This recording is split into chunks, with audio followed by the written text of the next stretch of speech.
দলকে কিভাবে কাদের কিনারা থেকে টেনে তুলতে হয় আজকের ম্যাচটা না দেখলে অবশ্যই আপনি মিস করবেন।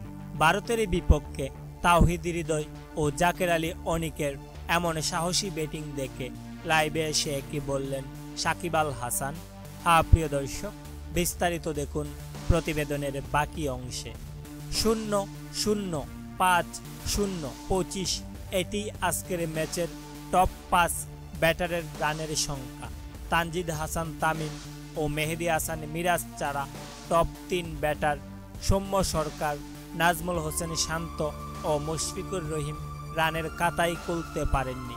যদিও দলের এমন করুণ অবস্থায় হাল ছাড়েননি তাওহিদ হৃদয় ও জাকের আলী অনিক। এই দুই ব্যাটার দেখে শুনে খেলে দলকে এগিয়ে নিয়ে যাওয়ার যথেষ্ট চেষ্টা করেছেন।